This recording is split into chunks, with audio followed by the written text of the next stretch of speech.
Hello hi नमस्कार रिंकी सुना official YouTube channel के आपण मान को स्वागत। आर गोटे वीडियो रे समाज रे दिन को दिन हुतु हुतु होई जली बढ़ुची यौतुक प्रथा ओ यौतुक निर्यातनार अग्निशिखा।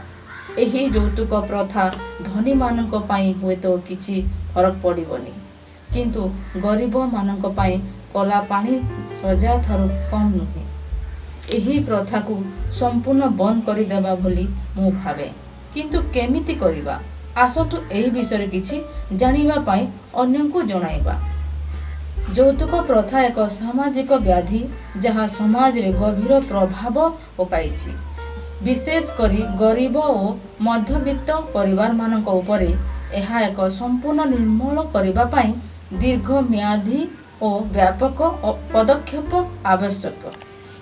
सचेतन सृष्टि गाँ सहर स्कूल कॉलेज रे यौतुक प्रथा नकारात्मक प्रभाव विषय सचेतना कार्यक्रम चलाइबा दरकार।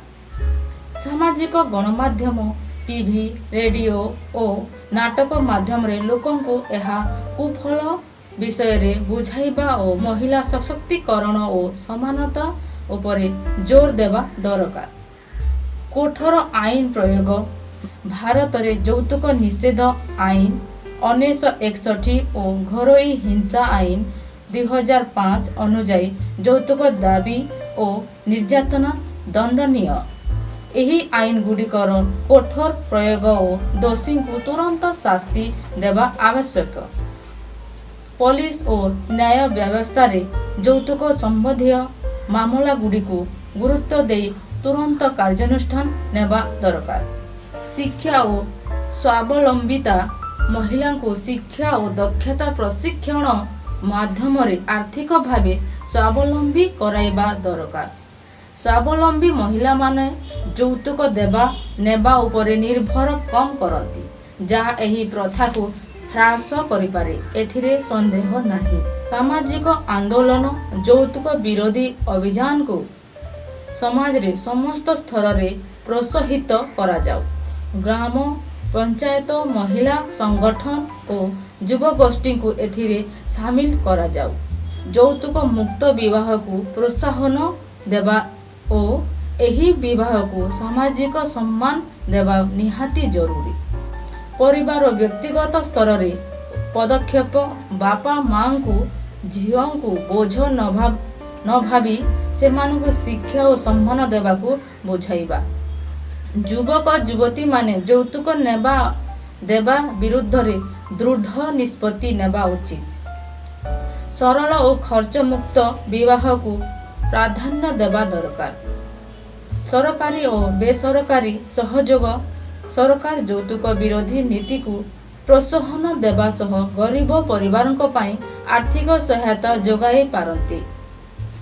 बेसरकारी संगठन एनजीओ गुड़िक यौतुक निर्यातनार शिकार होइथिबा महिला को आईनगत और मानसिक सहायता जोगाई पारंती।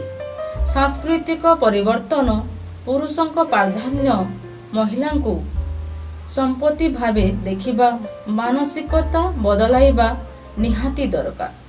समाज रे नारी पुरुष समानता को प्रोत्साहित करिबा।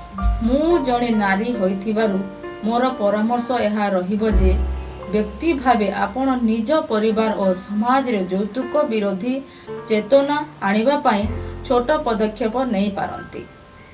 उदाहरण स्वरूप यौतुक मुक्त विवाह को प्रोत्साहन देवा, अन्य मानकु एहार कुप्रभाव बुझाइबा और महिला शिक्षा को समर्थन करिबा। समाज बदलाइबा पाई समस्तंकर मिलित प्रयास दरकार। यह आपणक परि चेतना स्तंभन व्यक्तिंक ठारू आरंभ होई पारे। धन्यवाद। जदि वीडियोटी भल लागला बेले लाइक करबे, शेयर करबे आरो मोर चैनल रे जदि सब्सक्राइब नहीं करा बेले सब्सक्राइब करबे। वीडियो को शेष पर्यंत देखिथिबारु आपणक धन्यवाद।